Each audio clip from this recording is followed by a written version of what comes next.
was destroy every young girl's dreams because we got to champion the transgenders. Well, let them have their own game in their own lane. So when you take the side of people who need the government, and my final example, kids who went to college, the youth vote was with Donald Trump. You know why?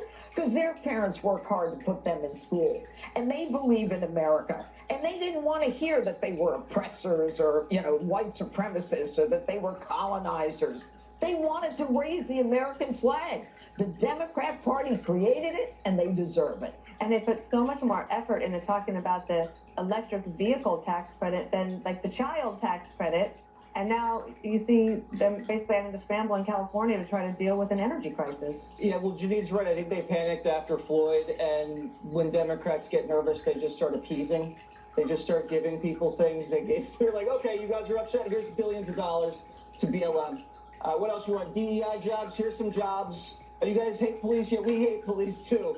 And they started kneeling. They literally submitted to the far left. And then it bubbled up to corporate America, bubbled up to sports, and it took over the country. And Asians were like, wait a second, we kind of like merit. And the Hispanics were like, what's Latinx? And all the working class white guys were like, we just want to wear a sombrero on Halloween. Can you guys leave us alone with the pronouns?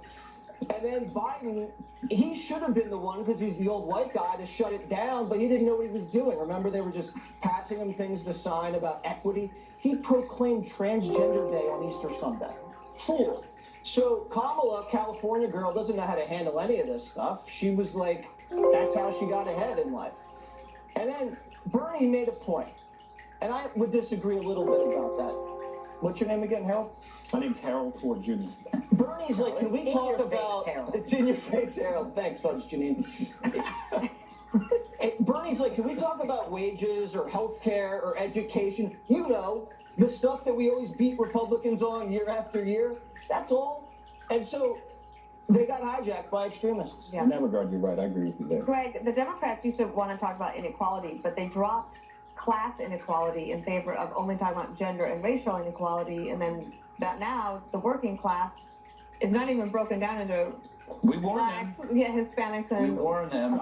F Joe Scarborough. Seriously, all these Dems now saying that the party spent too much time indulging a small, irrational, and borderline mentally ill group of people at the expense of regular, decent, working Americans. You could have listened to us. We were talking about this. I was talking about the trans issue for the last, I don't know how many years, 5 years. I was called transphobic, I was called bigoted, but every day I talked about it because I felt it was the most, and I'll tell you why it was the most important issue in a minute. But Scarborough only talked about it as a political issue.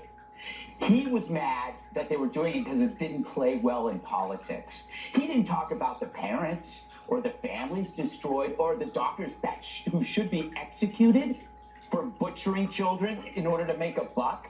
We talked about on this show and my other show, trans impact on sports, in classrooms, and on kids.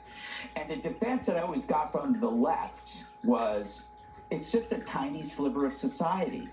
Why do you care? It's only, it's less than 1%. It's probably less than that, and they exaggerate it. And then they would say, why are you so focused on it? Why are you so obsessed? Are you transphobic?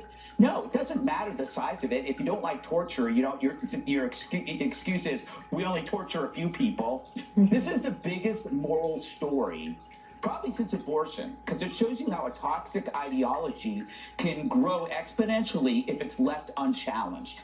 Suddenly, we were voluntarily butchering children. Again, a crime that would end in the death of a doctor.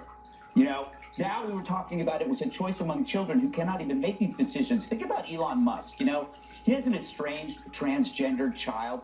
He knows what wokeism has done. It took one of his kids from him, and that radicalized Musk. So he knew the truth, that there are sexual predators and delusional men who are gaming the system and violating women's rights. He saw how potentially devastating this phenomenon was to society, and it radicalized him. And by the way, we have to keep on this. We have to eradicate this from society. I think the buttons on your shirt are absolutely lovely. Oh, why, thank you. Are those They're a pearls? little. They might Are be. you wearing pearls? No, I only wear pearls on Sunday, silly man.